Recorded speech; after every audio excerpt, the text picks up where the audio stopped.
jurídicos do negócio jurídico, a gente parte da seguinte premissa. Como regra, os negócios jurídicos eles produzem imediatamente efeito, certo? Então, se eles preenchem os requisitos de existência e se eles estão coerentes com os fundamentos dos requisitos de validade, eles imediatamente produzem efeitos. Mas existem três situações previstas no nosso código referentes à coerência dessa produção de efeitos, certo? Que vão ser hipóteses que podem fazer com que seja variável essa produção de efeitos, que são os elementos da condição, do termo e do encargo, certo? O que são condição, termo e encargo? São situações ou são circunstâncias que, via de regra, vão estar presentes nos contratos e que permitem que as próprias partes que celebram o negócio jurídico possam utilizá-las de acordo com as suas finalidades, certo?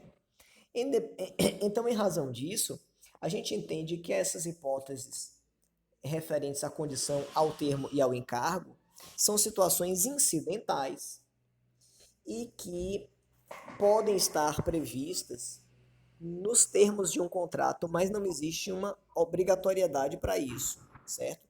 Elas podem estar, portanto, presentes, mas não existe uma obrigação nesse aspecto, certo? Esses elementos que determinam. Alô, estão ouvindo? Estão ouvindo agora? Os elementos que estabelecem a condição, o termo e o encargo são elementos que limitam ou que podem limitar a produção de efeitos práticos do negócio jurídico, certo? O que é que eles trazem a título de informação para a gente? É que o negócio jurídico produz efeitos, mas está vinculado, mas que estará vinculado sempre à situação de vinculação com essas situações que podem acontecer. Diga, Luiz. Boa noite, tudo bem? Tudo Boa noite, bom. turma. Assim, o senhor está usando um notebook, é isso? Como assim, amigo? É porque, assim, se o senhor estiver mais próximo do seu, se estiver usando Wi-Fi, estiver próximo do seu Wi-Fi, melhor. E se tiver menos pessoas usando Wi-Fi, também melhor. O que está acontecendo é que o seu sinal está indo e voltando. Aí a voz fica robótica quando o senhor fala, entendeu? E a gente não consegue entender. É estranho, Luiz, porque as pessoas acabaram de escrever aqui que estão ouvindo bem. Tem hora que fica bom, daqui a pouco começa a dar esse problema novamente. Isso acontece, amigo. E se o celular estiver próximo do PC também, ele dá interferência.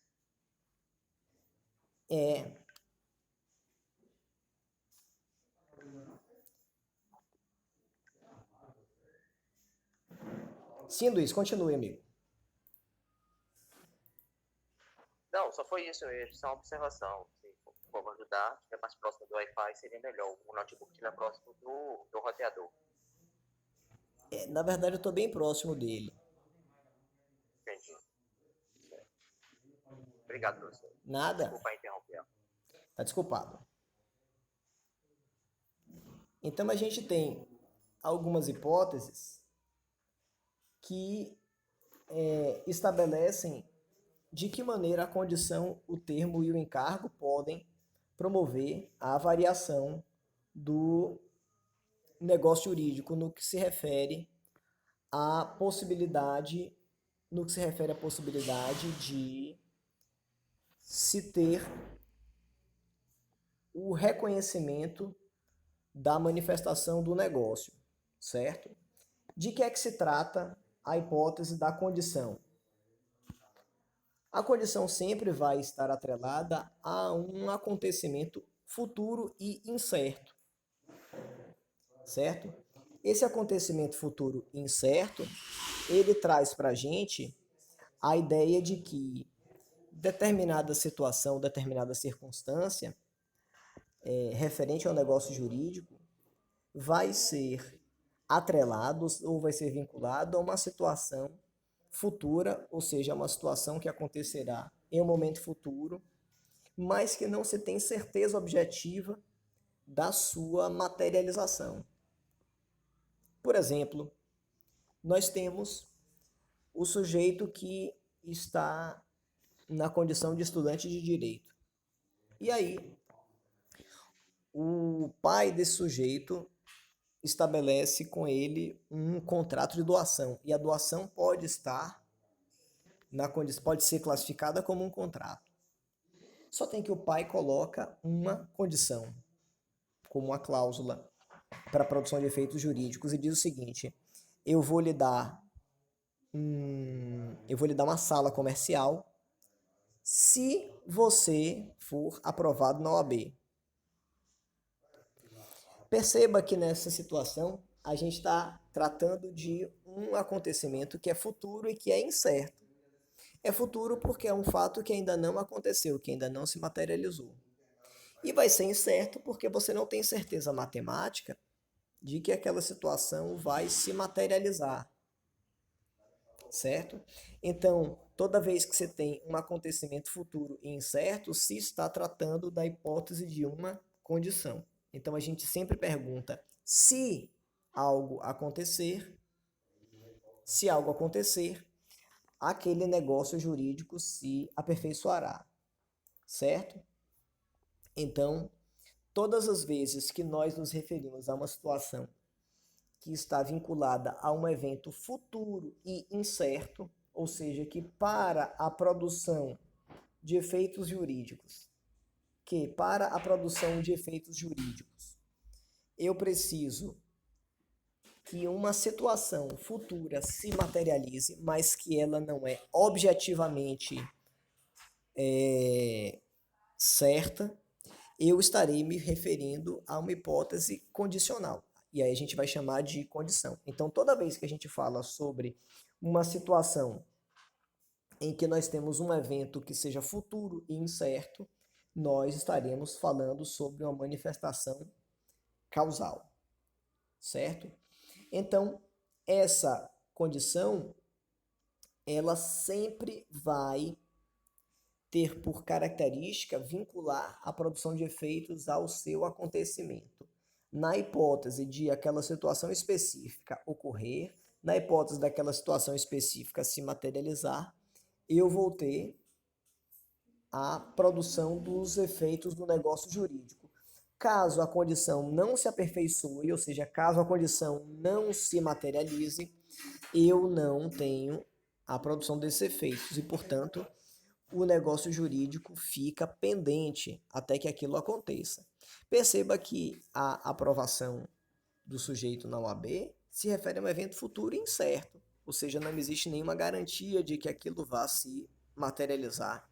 O sujeito pode não concluir o curso dele, o sujeito pode concluir o curso, mas não ser aprovado, o sujeito pode morrer no meio do caminho. Existem, portanto, uma série de condições, uma série de circunstâncias, desculpem, que podem afetar esta dita produção de efeitos do negócio jurídico, certo? Então, toda vez que a gente tem uma hipótese condicional, o negócio jurídico não produz efeitos imediatamente, certo? Então, ele vai ficar sempre atrelado. A gente tem, no âmbito da condição, dois desdobramentos ou duas possibilidades de reconhecimento. A condição suspensiva ou a condição resolutiva, certo? Condição suspensiva é aquela condição que vai acabar por impossibilitar, por impedir a produção de efeitos do negócio jurídico enquanto esse evento, essa situação futura incerta não se materialize, certo?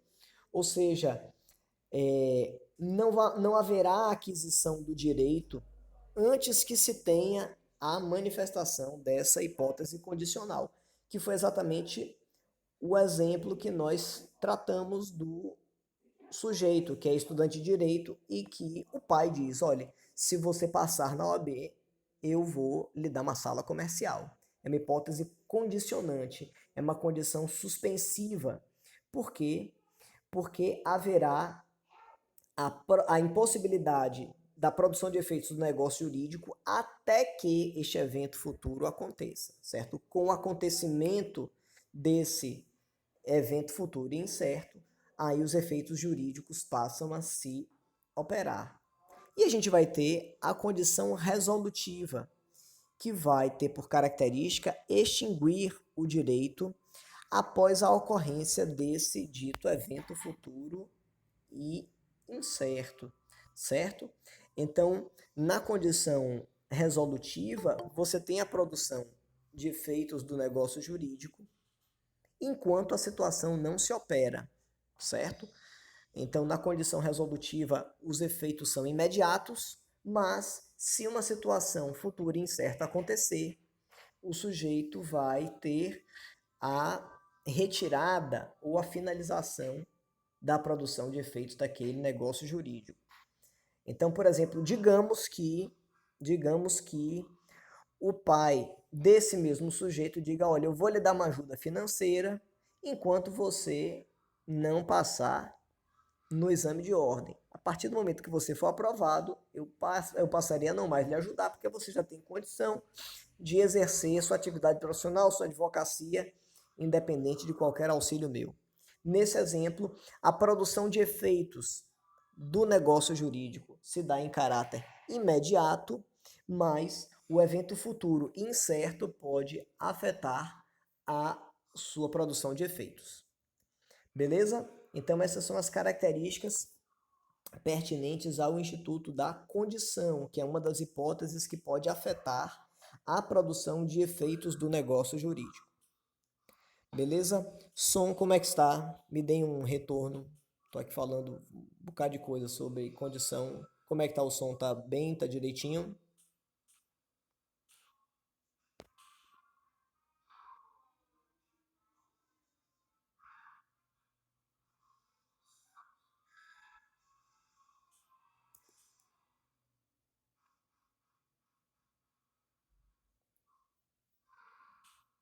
Maravilha. Vamos seguir então. Pessoal, outra hipótese que a gente pode reconhecer em relação à produção de efeitos do negócio jurídico se refere ao termo, certo? De que é que se trata o fator termo? Termo vai ser reconhecido como sendo uma situação que pode afetar a produção de efeitos do negócio jurídico referente a um evento futuro e certo. Então, se na condição nós estamos versando sobre um elemento de um evento futuro e incerto, ou seja, de um evento que pode ou não acontecer e que o seu acontecimento vai produzir efeitos no tocante à materialização dos interesses prescritos no negócio jurídico, e aí a gente tem, como nós já vimos, a possibilidade de produção de efeitos a partir do momento que a situação se opera ou até o momento que a situação se opera, eu vou ter na hipótese do termo uma situação em que o negócio jurídico vai se vincular a um evento futuro, mas certo. Sendo futuro e certo, eu vou ter aquela situação, aquela hipótese em que haverá um determinado momento que vai ser o fator determinante para que esse negócio jurídico se materialize, certo? Então, quando eu falo em termo, eu estou me referindo ao elemento temporal, certo? Por quê? Porque quando eu falo termo, eu me refiro a uma circunstância de ordem temporal. Diante disso, a gente pode sinalizar que, ao nos referirmos ao termo, a gente está estabelecendo um momento futuro, não mais um acontecimento, mas um momento. Então, eu posso, por exemplo, determinar que a produção de efeitos jurídicos desse contrato só vai se operar daqui a um ano. Ora, não importa quais sejam os elementos externos, daqui a um ano é uma data que vai acontecer, ou seja, o evento, que é o lapso temporal nesse caso, é futuro, mas, sobretudo, é certo, ele é objetivo, ele é concreto e, portanto, ele tem plena condição de produzir efeitos, certo? Então, sendo evento futuro e certo, estamos estabelecendo uma hipótese de circunstâncias que estão vinculadas a uma hipótese de termo, certo? Então, ao falar do termo, a gente condiciona a produção de efeitos do negócio jurídico a uma situação que é futura, mas que é certa de acontecer. Não existe possibilidade de não acontecer. Só um detalhe para a gente distinguir as hipóteses da condição e do termo é que quando a gente fala de evento futuro e certo e objetivo, a gente está falando de uma situação que vai acontecer e que não existe hipótese de não acontecer, certo? As probabilidades, elas não têm o condão, elas não têm a possibilidade de afetarem este parâmetro, certo? Então eu não posso dizer, por exemplo, que uma situação que é plenamente provável de que aconteça, ela se transmuta em um evento futuro e certo. Por quê? Porque qualquer situação que possa afetar aquela circunstância vai descaracterizar ou pode descaracterizar o elemento da certeza. Então vamos imaginar, por exemplo, que o sujeito esteja vinculado à sua formatura para que determinado efeito jurídico possa ser materializado. E digamos que o sujeito está já com o seu curso de direito completado, mas ainda não colou grau. Só um momentinho. Mais uma meia horinha. Então vá, fique em paz. Fique em paz. Fique em paz, eu estou por aqui. Então percebam que a produção de efeitos, do negócio jurídico sempre se vincula à possibilidade de se reconhecer se aquele evento é certo ou não. Se o evento é certo, nós estamos falando de termo. Se o evento é incerto, nós estamos nos referindo à hipótese de condição, certo? Probabilidade não quer dizer termo. O evento não necessariamente será futuro e certo se você tem apenas probabilidades. No exemplo que a gente tratou, a pessoa já completou todas as matérias da faculdade, mas ela não colou grau ainda. É certo que ela vai se formar? Não. É extremamente provável, mas não é certo. A pessoa pode não ir na sua formatura e, portanto, não colar grau. A pessoa pode morrer, pode ter alguma situação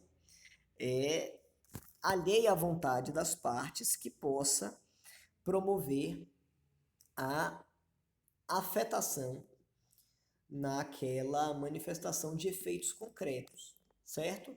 Então, assim, vamos ter em mente sempre o parâmetro de que essa produção de efeitos jurídicos, ela sempre vai ter que discutir a certeza ou não daquela hipótese, daquela circunstância, certo? E nós temos uma última situação que pode promover a alteração ou a afetação de efeitos referentes ao negócio jurídico, que é a hipótese do encargo. De que se trata o encargo? O encargo sempre vai ser reconhecido como uma cláusula ou como uma medida de natureza acessória que vai ter, na verdade, a previsão de uma contrapartida decorrente de uma liberalidade. Ou seja, o encargo ele sempre vai ser uma contrapartida, ou seja, um benefício promovido em troca de uma ação de liberalidade por parte da pessoa. Então a pessoa pratica um ato por mera liberalidade, ou seja, por mero interesse pessoal próprio, e a outra parte, aquela que se beneficia, ela vai ter vinculado a ela uma situação de encargo, ou seja, ela tem que realizar uma contraprestação decorrente daquela liberalidade, certo? Então a gente tem a hipótese seguinte, não sei se foi na semana passada ou se foi na semana retrasada que alguém falou sobre o sujeito que morreu e que deixou parte da sua herança para um cachorro. Vem cá, cachorro pode titularizar a herança? Não, não pode. Por quê? Porque ele não é sujeito de direitos, ele não pode ser titular de direito de herança. Mas a pessoa que morreu pode deixar uma herança para uma pessoa, estabelecendo um encargo. Então vamos imaginar, por exemplo, o sujeito que morre e que vai deixar uma casa, uma propriedade na zona rural para um sobrinho seu, mas vai deixar como encargo o sobrinho ter que manter um canil que o sujeito tem lá na sua fazenda. Então, digamos que ele tem um canil onde ele cria cães com uma quantidade bastante grande, bastante significativa de cachorros lá. E aí ele coloca um encargo vinculado a esse negócio jurídico. Eu falei sobre a herança, mas pode ser uma doação. Por exemplo, eu vou doar esse terreno para fulano, ele vai passar a ser titular desse terreno, mas como encargo ele vai ter que manter aquele canil com os cachorros que eu lá mantenho. Esse é o encargo, ou seja, é uma contrapartida que vai decorrer de uma liberalidade. Vem cá, na doação, eu sou obrigado a doar algo para alguém? Eu sou obrigado a promover a doação desse terreno para essa pessoa? Não. É uma mera liberalidade, algo que eu faço por manifestação própria da vontade, mas sem nenhum tipo de obrigação. Não existe uma obrigação da minha parte, não existe uma obrigação da minha parte em realizar aquela doação. Então eu vinculo aquela doação a uma contrapartida que deverá ser realizada pela parte. A essa contrapartida nós chamaremos de encargo, certo? Percebam que o não cumprimento do encargo pode implicar na desconstituição do negócio jurídico. Então, por exemplo, uma doação que venha a ser feita mediante uma hipótese de encargo pode autorizar, por exemplo, que o negócio jurídico seja desfeito. Então, por exemplo, eu posso anular uma doação que eu fiz. Caso essa doação tenha uma cláusula de encargo e essa cláusula de encargo não tenha sido respeitada, não tenha sido observada, certo? Caso a parte tenha se vinculado juridicamente àquele encargo, mas não o tenha respeitado. Então eu tenho como desconstituir a produção de efeitos caso o encargo não seja respeitado, não seja observado, certo? Nós temos ainda nós temos ainda a característica de que o encargo, ele, é, o encargo, ele pode ser considerado como inexistente se você coloca uma situação ou uma circunstância que sejam impossíveis de serem cumpridas. Então, por exemplo, se eu coloco um encargo que não é possível, ou seja, que não é materializável do ponto de vista concreto, eu posso reconhecê-lo como um encargo inexistente e, portanto, a pessoa pode se beneficiar daquela liberalidade, a pessoa pode se beneficiar daquela liberalidade independentemente do cumprimento de qualquer encargo, certo? Se o encargo for impossível, eu preciso cumpri-lo? Não, não preciso. Ele automaticamente vai ser classificado como ele automaticamente vai ser classificado como inexistente e não haverá nenhuma obrigação de cumprimento do seu termo, certo? Então, o encargo impossível é reconhecido como inaplicável. Então, eu não preciso observar os seus termos para que o negócio jurídico já opere de imediato a produção dos seus efeitos. Beleza? Tranquilo, 100%? Pessoal, a gente ainda vai ter algumas características referentes à produção de efeitos do negócio jurídico, certo? A serem pontuadas. A primeira delas é de que o silêncio vai importar a anuência, a concordância, certo? Todas as vezes que as circunstâncias ou os usos, os costumes assim autorizarem, certo? Significa dizer, portanto, o seguinte, que todas as vezes que exista uma manifestação da vontade e que determinada parte não se manifeste em sentido contrário, ela está concordando tacitamente, certo? Então, não é obrigatória a manifestação da vontade, não é obrigatória a manifestação da vontade para concordar. Basta que o sujeito permaneça em silêncio que ele está concordando. Em direito, nós vamos chamar essa situação de silêncio eloquente. Portanto, de que se trata o silêncio eloquente? Silêncio eloquente é aquela manifestação em que você pratica um ato jurídico e você concorda com os seus termos pelo mero silêncio.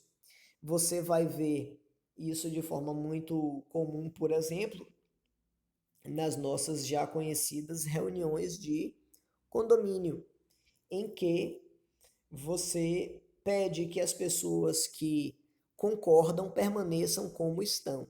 Essa é uma hipótese de silêncio eloquente, que vai ser a situação em que a inércia do sujeito, a falta de manifestação do sujeito representará a sua concordância em relação aos termos que ali estão apresentados, certo? Então a gente tem, de uma forma geral, essa premissa de que o silêncio importará a anuência, o silêncio importará a concordância, certo? A não ser naquelas hipóteses, a não ser naquelas circunstâncias em que a declaração de vontade expressa for necessária, for indispensável. Existem algumas situações, existem alguns negócios jurídicos em que a manifestação da vontade é necessária, é indispensável, tem que se dar de forma expressa. Nós já citamos aqui o exemplo do casamento. No casamento, a manifestação da vontade tem que se dar de forma expressa. Ela não pode ser uma manifestação subsidiária, ela não pode ser uma manifestação duvidosa. A manifestação da vontade tem que ser expressa e inequívoca. É por isso, por exemplo, que a autoridade celebrante, de um casamento, pergunta: vocês que não repararam, passem a reparar daqui para frente. Seja quem for a autoridade celebrante, seja um juiz de paz, seja um ministro de confissão religiosa, seja um representante diplomático, qualquer pessoa que tenha autoridade para celebrar casamento, ele pergunta primeiro a uma pessoa e depois a outra: fulano de tal, você aceita se casar com fulaninha?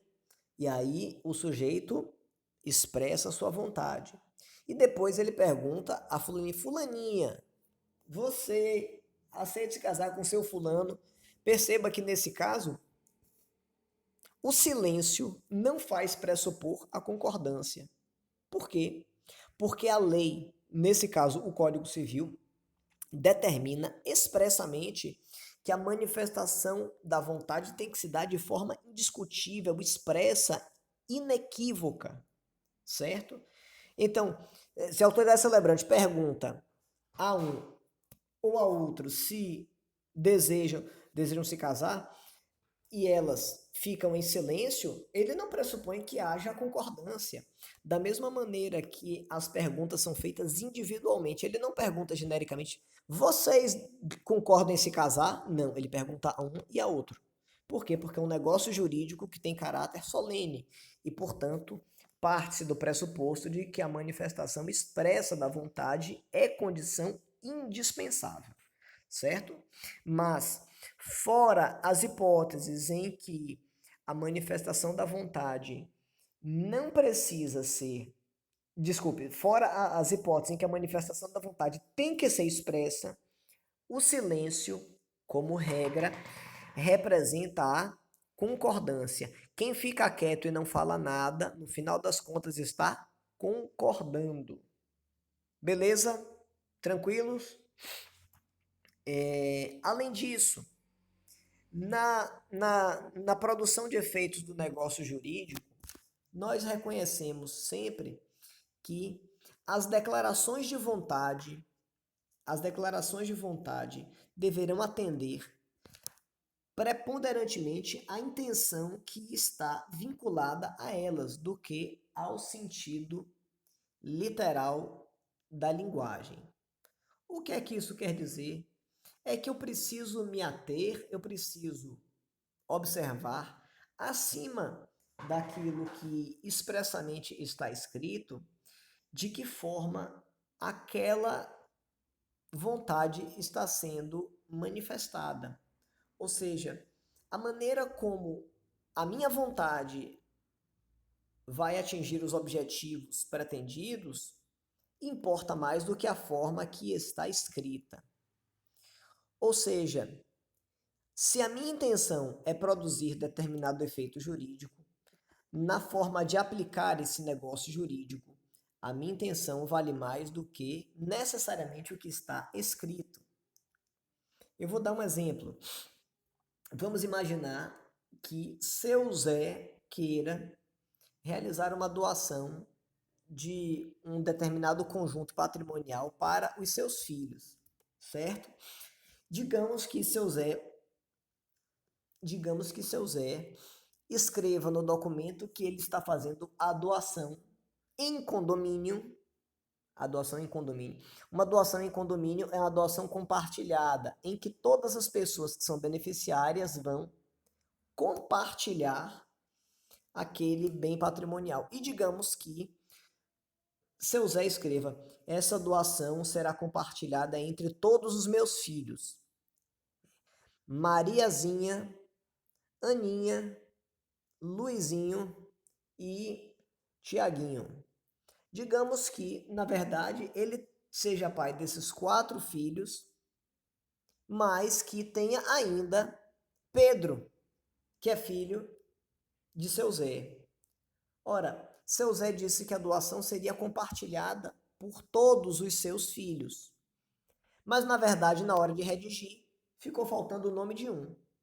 O nosso Código Civil diz, nesse aspecto, que, havendo uma contradição entre o que está escrito e a vontade real do sujeito, deve-se reconhecer que a vontade real, a vontade efetiva, ela deve prevalecer em detrimento daquilo que está escrito no sentido literal, certo?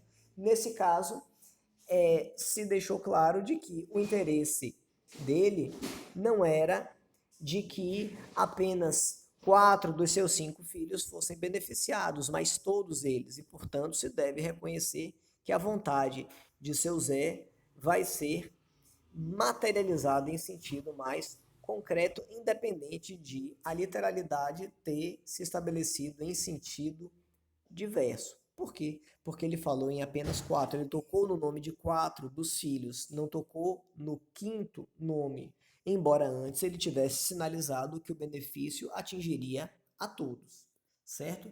São apenas regras de interpretação que devem ser aplicadas. São regras de interpretação que devem ser aplicadas para que seja possível para que seja possível que a produção de efeitos se dê de forma mais substancial, atingindo as finalidades precípuas da manifestação da vontade, certo?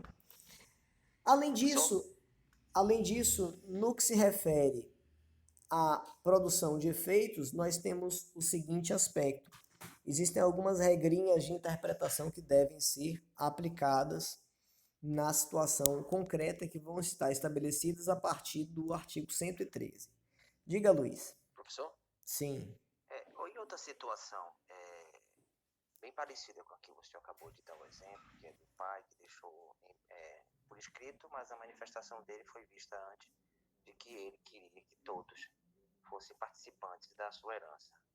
Uma senhora, ela nunca foi casada, os irmãos dela já morreram, os pais dela também, pessoa de idade, e ela faleceu. Mas antes de falecer, ela expressou aos familiares mais próximos, que eram os sobrinhos, que ela queria que toda a herança dela fosse repartida pelos 54 sobrinhos, certo? Já que ela Eu sei, não tinha mais nenhum parente. foi o exemplo que você trouxe em sala de aula aquele dia, na nossa segunda ou terceira aula, não foi isso? Foi mais ou menos isso. Ela queria que repartisse entre os 54 sobrinhos. Sendo que 2 dos sobrinhos não têm o sobrenome dela, certo? O fato de não ter o sobrenome não é relevante. Não é relevante. Entendeu que O que é necessário é se fazer prova de que houve essa manifestação da vontade. O problema é que você não tem nenhum registro formal. Você quer dizer, teoricamente a pessoa não tem nenhum registro formal em relação a isso.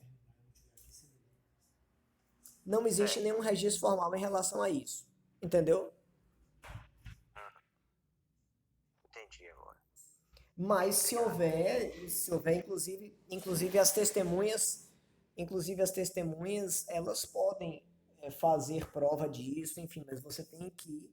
Não, a parte dos sobrinhos já falou sobre a situação e disse, olha, fulano e ciclano tem direito a também participar na herança, certo? Certo. Mesmo que eles não tenham sobrenome, eles são sobrinhos sim de sangue por parte de pai de um dos irmãos dela, certo? Uhum. Só que não foi registrado com o nome do pai porque na época a esposa legítima desse pai não permitiu que registrasse. Na época tinha essa questão, não podia, se a esposa legítima dissesse que não registrava. Hoje não, é obrigatório, por lei, o pai tem que registrar se o filho requerer ou a mãe do filho que está solicitando, entendeu? Mas na época não, por isso que essas duas pessoas não têm o nome, o sobrenome do pai, que é o irmão dela, que também já é falecido.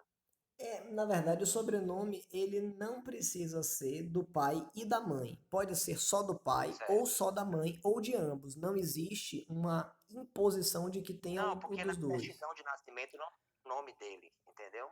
Pronto, fica mais fácil, entendi agora. Aham, não entendi. Não, Mas se os... não, vírgula, eu entendi, certo? A questão do nome não afeta no direito de herança. O que vai afetar o direito de Certo, herança é a relação familiar e a declaração de vontade da pessoa. Nesse caso, entendi. os interessados teriam que constituir um advogado para buscar promover uma reanálise disso. Logicamente, se já foi aberto um inventário e se já foi repartido o patrimônio, isso dificulta um pouco mais as coisas, porque o Não, patrimônio já não, não está não, não. aberto. O inventário foi aberto, mas os parentes solicitou que fosse reconhecido esses dois primos, que na verdade teriam direito. Pronto, Porque ela nesse solicitou que caso, todos os sobrinhos recebessem. nesse caso, se já foi aberto o inventário, essas pessoas já têm um advogado, então elas devem requerer ao advogado que promova a inclusão desses nomes. E aí ele vai levar Entendi. os elementos de prova necessários para que esses também sejam, sejam habilitados no inventário. Então, dessa Viu? forma é lícito, entendi. Não, é Ok, assim, obrigado, a professor. declaração da vontade, ela é válida. O que se vai ter que observar, Luiz, quais são as ferramentas de prova que podem ser utilizadas para se reconhecer que, de fato, existe, é, existe legitimidade nesse pedido. Mas isso é coisa que se consegue, certo? Entendi. Viu, Jamile? A Ok. questão do sobrenome não é imprescindível, não. Viu? O vínculo familiar, sim, é o vínculo familiar que vai fazer com que surja o direito à herança. E esse direito à herança, ele não implica necessariamente em a pessoa estar registrada com sobrenome, enfim. Isso daí é menos importante, certo? Por exemplo, vou dar um exemplo concreto. Meu nome é Jorge Amado Neto. Eu não tenho o sobrenome de minha mãe. No entanto, eu sou herdeiro de minha mãe. Ou seja, o sobrenome ele não necessariamente impacta no direito de herança, viu? Ah, beleza, tranquilo. Meu povo, a partir do artigo 113 do nosso Código Civil, a gente começa a observar alguns fundamentos de hermenêutica que vão trazer para a gente as ferramentas de interpretação dos negócios jurídicos. Quando a gente fala sobre hermenêutica, a gente está se referindo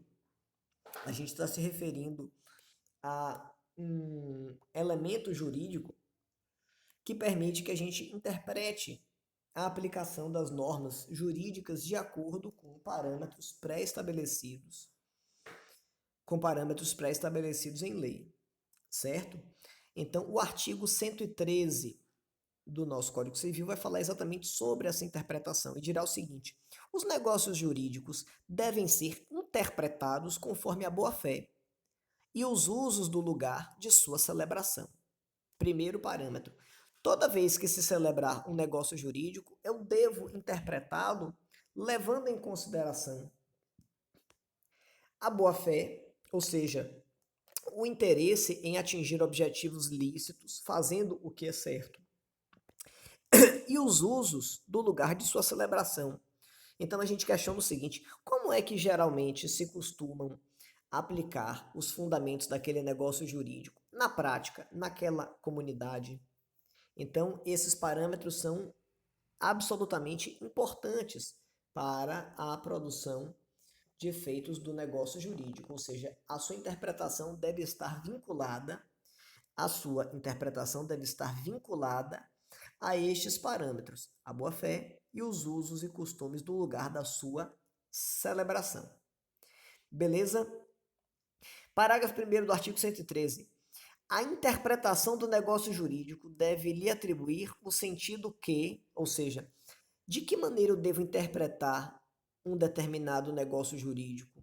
Quais são os parâmetros que eu devo levar em conta para interpretar o negócio jurídico? Em primeiro lugar, o sentido que for confirmado pelo comportamento das partes, confirmado pelo comportamento delas posterior à celebração do negócio. Então, em primeiro lugar, eu tenho que interpretar. Vem cá, como é que as partes se comportaram depois da celebração do negócio jurídico?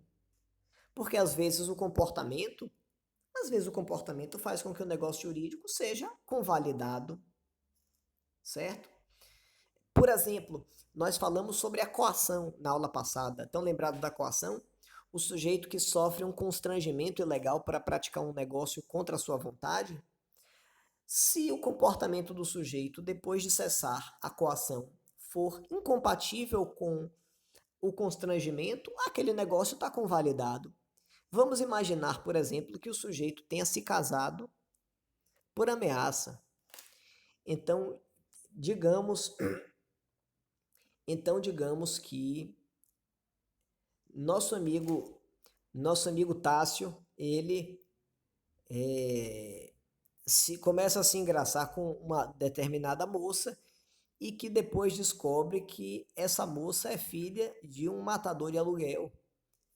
E aí o matador de aluguel consegue convencer com a sua com seus argumentos sobre a importância dele se casar com a moça e salvar a honra dela. E digamos que Tássio se case por amor. Nesse caso, por amor à vida. E aí, esse negócio jurídico, esse casamento pode ser considerado como anulável? Sim ou não?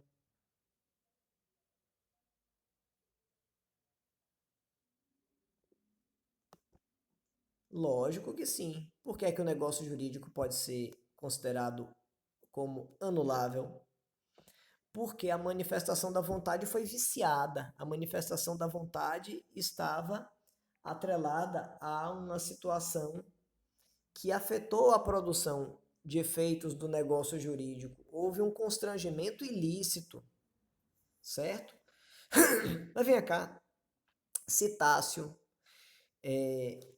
digamos que o pai da moça já tenha falecido, portanto o risco já tenha cessado. E Tássio continua por vários anos casado com a criatura, já tem filhos com ela, já tem uma estrutura familiar completamente consolidada. Vem cá, há que se falar em anular esse casamento? Não, não há. Por quê? Porque o comportamento posterior ao momento em que aquela ameaça cessou é incompatível com a hipótese de anulação. Beleza? Tranquilo? Então a gente tem, em primeiro lugar, que observar que o comportamento foi confirmado pela parte em hipótese ou em situação posterior à celebração do negócio jurídico. Além disso, deve-se observar se o sentido atribuído à interpretação do negócio jurídico corresponde aos usos, costumes e práticas do mercado relativas àquele tipo de negócio jurídico. Percebam que existem determinadas práticas de mercado que consolidam a celebração do negócio jurídico. Por exemplo, existe o costume de que você transmite a propriedade de um bem móvel pela entrega. Nós chamamos isso de tradição. Então, por exemplo, se você compra um produto usado, se você compra um livro de um colega seu, você paga pelo livro e o colega entrega o livro a você. A entrega do livro, nós damos o nome de tradição, que se refere a quê? A transmissão do patrimônio móvel. Essa transmissão de patrimônio móvel corresponde aos usos, costumes e práticas de mercado. Ou seja, não se discute a validade formal dessa prática. Por que não se discute? Porque ela já foi consolidada pelo costume. Beleza?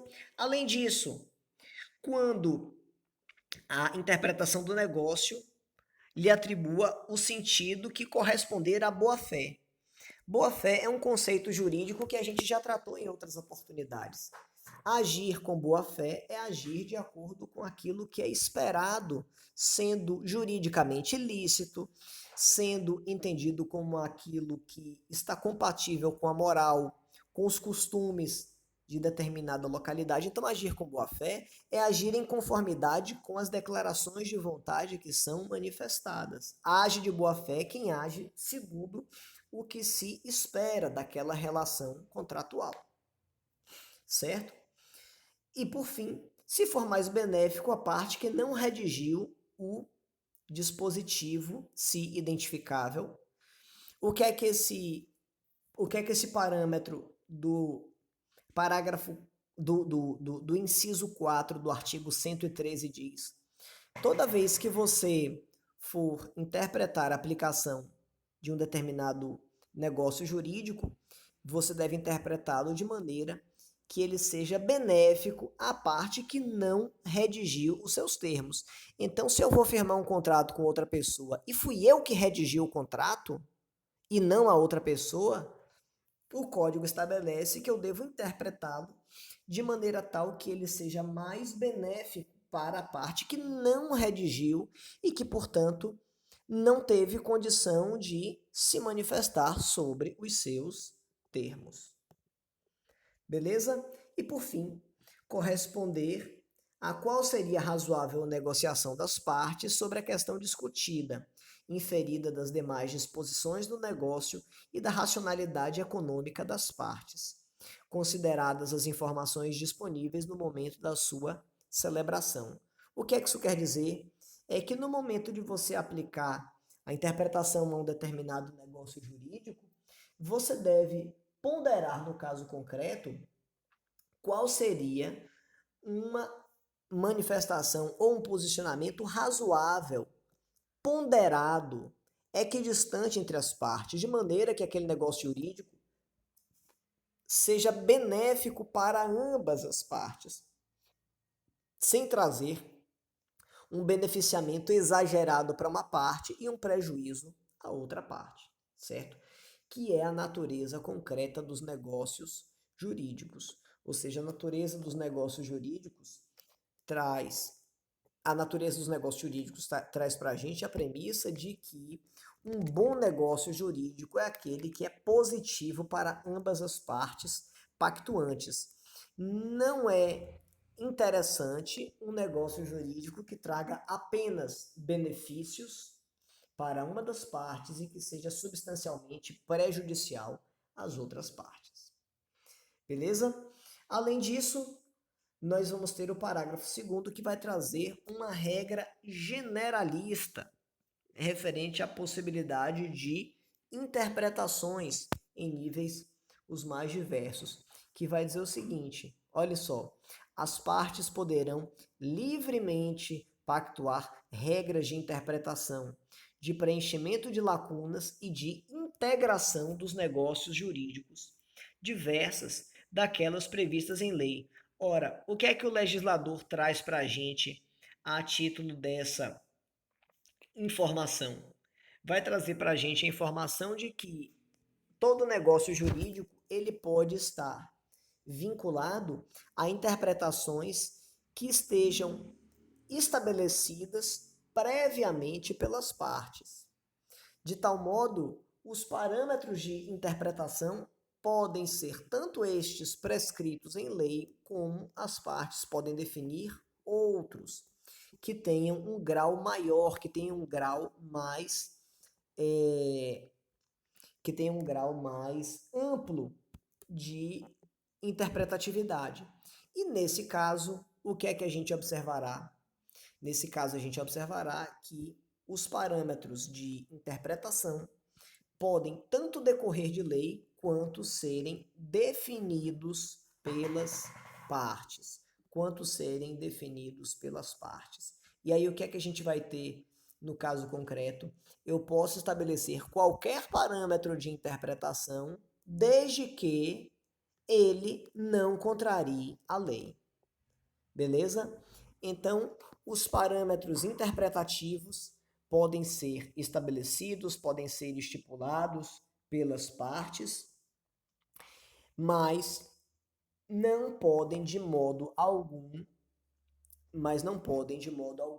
estabelecer regramentos que contrariem os dispositivos legais. Ou seja, eu posso pontuar parâmetros de interpretação desde que estes não contrariem aquilo que já está estabelecido pela norma, incluindo nesse aspecto os próprios elementos de interpretação.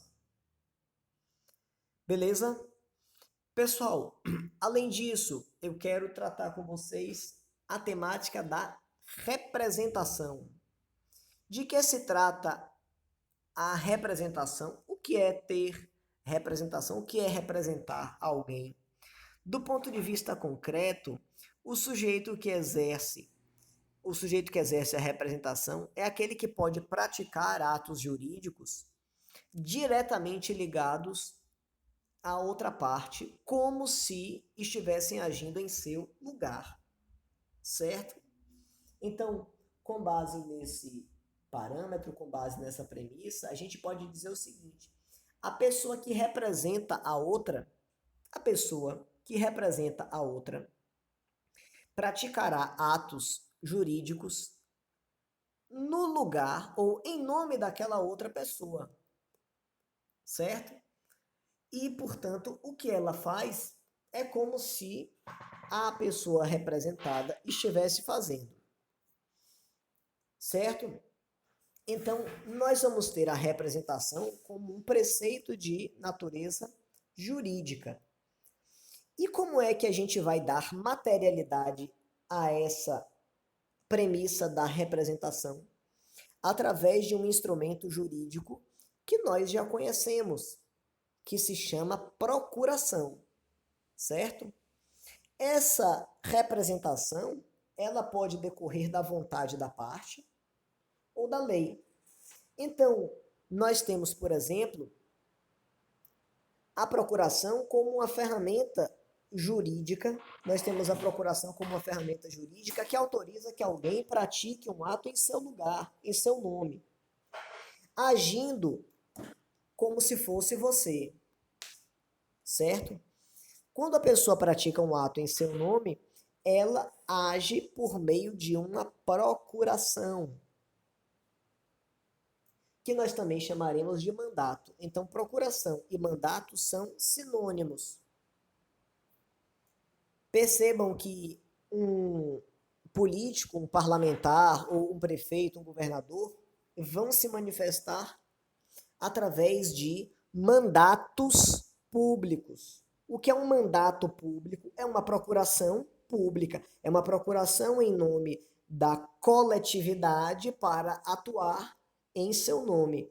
Quando falamos em um mandato público, nós estamos dizendo que aquele parlamentar foi votado, foi legitimado pelo povo para representar os seus interesses, certo? Então, procuração e mandato são sinônimos. Agora, mandato com T de tatu, viu? Mandato é o mesmo que procuração. Então, a procuração, ela é uma das ferramentas para que se materialize a representação. Por que uma das ferramentas? Porque essa representação pode decorrer também de lei. Eu posso passar uma procuração para alguém me representar, mas essa prerrogativa de me representar pode decorrer da própria lei. Por exemplo, os pais que são responsáveis pelos seus filhos representam estes filhos. Vem cá, seu filho precisa assinar, seu filho que é uma criança precisa assinar uma procuração para que você matricule ele em uma escola? Não, não precisa. Por quê? Porque os seus poderes de representação perante os seus filhos decorrem da própria lei. No caso, decorrem do próprio Código Civil, certo? Então, a prerrogativa ou a possibilidade de se exercer a representação pode decorrer tanto da lei quanto decorrer de manifestação da própria vontade, certo? Entretanto, essa representação, ela deve ter no seu corpo os limites referentes ao período em que essa representação vai durar, aos atos que ela deve tocar e ao nível dos poderes que são conferidos, certo? Então, para determinadas hipóteses, é necessário que haja uma procuração ou uma declaração de representação com poderes específicos em que eu preciso detalhar, qual é o nível dessa representação, certo? Em outros casos, é possível que se tenha representações de foro comum em que não é imprescindível que você detalhe para que aquela procuração, desculpe, para que aquela representação é direcionada, certo? Então nós temos, por exemplo, uma hipótese de o sujeito que quer promover a regularização da documentação do seu veículo perante ao Departamento de Trânsito, ao DETRAN. A pessoa que vai realizar a atividade precisa de uma procuração com poderes específicos que vai detalhar em que medida aquela pessoa que exerce o mandato vai poder atuar para realizar negócios jurídicos envolvendo aquela parte. Outras procurações são mais genéricas, permitem que você pratique atos em caráter generalista, em que não exista uma prescrição específica sobre o que é que cada passo que aquela pessoa vai ter que observar para adotar aquela medida, para praticar aquele ato, certo? Então a procuração ela pode detalhar para que ela vai ser direcionada, mas não necessariamente assim ela a fará, certo? Então, a limitação dessa procuração vai depender da prescrição normativa a ela atrelada. Pessoal, então eu vou querer que vocês deem uma olhadinha nos aspectos referentes à representação. Façam a leitura depois entre os artigos 115 e 120 do nosso Código Civil, que é exatamente aqueles que tocam nos aspectos referentes à representação, certo? Sim, Luiz, a procuração pode ter validade. Na verdade, ela pode contar com uma vigência específica, certo? Como regra, você vai ter na aplicação de um instrumento de procuração a delimitação ou do período de tempo específico ou da quantidade de atos jurídicos que vão estar a ela atrelados, certo? Como assim, mesmo com a validade, eu posso anular antes? Eu não entendi. Você fala você revogar a procuração, você passar a procuração e depois você revogar aquela procuração, mesmo que ela esteja ainda dentro do prazo, ou mesmo que ela... Sim, claro que pode. Você pode, por exemplo,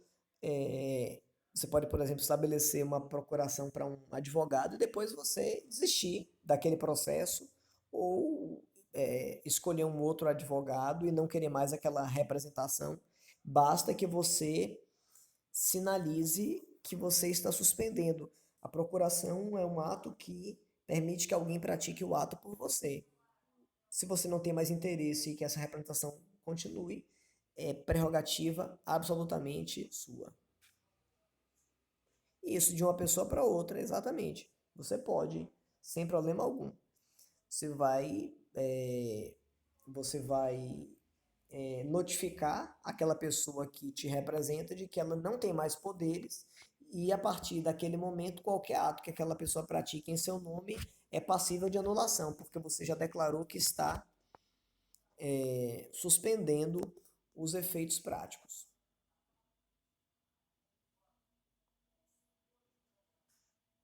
Sim, mas aí não tem nada a ver com representação.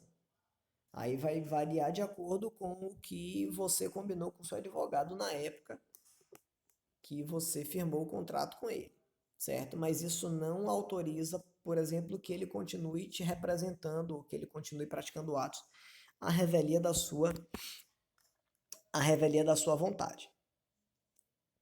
Beleza? Tranquilo? Pessoal, só alguns informes em relação a atividades que a gente vai realizar. Aqueles colegas que farão o PPA, que são apenas os colegas que obtiveram notas de 6 para baixo, aqueles colegas que não atingiram a média, nós vamos realizar uma atividade que já está postada no nosso mural, que vai ser um artigo simples, de 2 a 5 páginas, no mínimo 2 e no máximo 5 páginas, tratando sobre as características gerais do direito da personalidade. Então, eu quero que você faça um pequeno artigo tratando sobre as características, falando de que se trata o direito da personalidade, quais são as suas características, qual é a sua importância no âmbito das relações do direito civil, enfim. E aí você tem até o dia 16 para fazer, e aí você pode ou mandar para meu e-mail, que está lá no mural também, jorge.amado@fbb.br, ou postar no Google Classroom. Então eu quero que você faça no Word e salvando esse arquivo você manda para mim ou você manda para mim ou você posta no próprio Google Classroom, viu? Como você preferir. Essa atividade de PPA, ela é específica para os alunos que estão nessa condição, que obtiveram nota menor ou igual a 6, viu? Os alunos que não estão nessa hipótese não realizam a atividade, certo? Somente aqueles que estão nessa condição. Beleza? Eu quero que vocês façam um estudo e eu já estou sinalizando, eu vou até colocar mais tarde no mural para que as pessoas se preparem. A gente vai ter a nossa atividade referente à ACA. O que seria a atividade substitutiva da ACA? Que vai acontecer na próxima terça-feira, certo? Vai ser no horário de aula, mas a gente vai ter um esquema muito próximo, muito parecido com o da nossa primeira avaliação, em que vocês vão ter 24 horas para responder a atividade, enfim. E aí eu quero que vocês deem uma revisada, nos assuntos da nossa primeira unidade. Beleza? Então deem uma olhadinha nos nossos assuntos da primeira unidade, que a gente vai fazer uma atividade similar àquela e vocês vão ter o mesmo período de 24 horas para responder, certo? Só lembrando, vai ser na próxima terça-feira. Isso também vai estar sinalizado no mural. Sempre observem o mural, porque nele vão estar previstas todas as informações pertinentes às nossas temáticas, certo? Outra informação, eu estou com algumas dificuldades para fazer a postagem de notas no sistema. Eu até sinalizei ao pessoal da TI isso. Mas as notas de vocês já foram encaminhadas para o e-mail institucional. Então, se por acaso tem algum colega que ainda não sabe quanto tirou, dê uma olhadinha no seu e-mail institucional, o aluno@fbb, que lá essas referências já vão estar detalhadas. Beleza? De qualquer modo, se você tiver qualquer dúvida em relação a isso, sinalize para mim da mesma maneira, certo? Outra sinalização, só para a gente fechar. Os colegas que por acaso tiveram alguma dificuldade, alguns colegas reportaram para mim dificuldade de acesso e até sinalizaram para a coordenação também, que não tiveram condições de fazer a nossa primeira avaliação, certo? Esses alunos deverão realizar essa atividade de PPA, tal qual os colegas que não atingiram a nota, certo? Então, repetindo, os colegas que não puderam fazer a primeira avaliação farão esta atividade de PPA, tal qual os alunos que não atingiram a média, certo? Então, fiquem atentos com estes parâmetros que já estão lá prescritos no nosso portal. Beleza? Eu vou detalhar isso tudo no mural, mas vocês já ficam cientes dessas situações. E pelo amor de Deus, sinalizem para os colegas. Você vê algum colega dizendo, não sei quanto eu tirei. Peça para o colega olhar no e-mail institucional dele, certo? Por quê? Porque todas as notas já foram direcionadas aos e-mails institucionais. Eu estou com esse problema de acesso, que a TI já está verificando qual o problema, mas você, independente disso, já tem acesso à sua nota. Beleza, pessoal? Então, deem uma olhadinha ao longo dessa semana. Eu quero que vocês deem uma revisada nos assuntos da primeira unidade. Sim, Sara, eu quero que vocês deem uma olhada nos artigos, entre os artigos 115 e 120, que foram referentes aos últimos pontos que a gente viu referente à representação. Isso, 115, 116, 117, 118, 119 e 120. Isso, que é o que vai tratar exatamente sobre as hipóteses de representação no nosso Código Civil com um detalhamento um pouquinho maior. Beleza, pessoal? Então, vamos nos organizar. Semana que vem a gente vai se encontrar para fazer a nossa atividade. Eu vou estar durante algum tempo disponível para tirar dúvidas, enfim. Mas vocês vão ter o mesmo período que a outra atividade para realizarem a ACA de vocês. Quer dizer, atividade substitutiva à ACA. Então, deem uma olhadinha nos pontos que a gente trabalhou na primeira unidade. Quais pontos são esses? Os pontos anteriores ao assunto bens, certo? A gente começou a segunda unidade com bens. Então, tudo que vocês viram até bens. Beleza? Pessoal, um abraço para vocês. Fiquem com Deus, tudo de bom. Viu? Se resguardem e deem uma olhada nesses pontos que a gente trabalhou.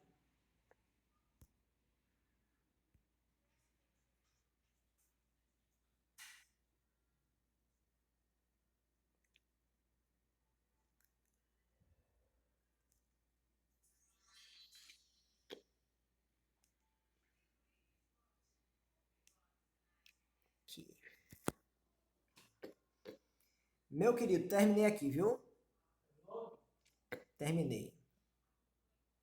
Rapaz, eu tô com vergonha do quanto eu lhe abusei, rapaz, hoje.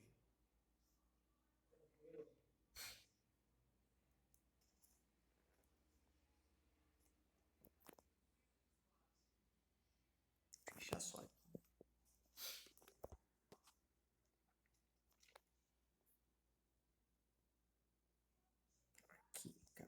Aqui.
Tô fechando já aqui, viu, Loguinho?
Oh,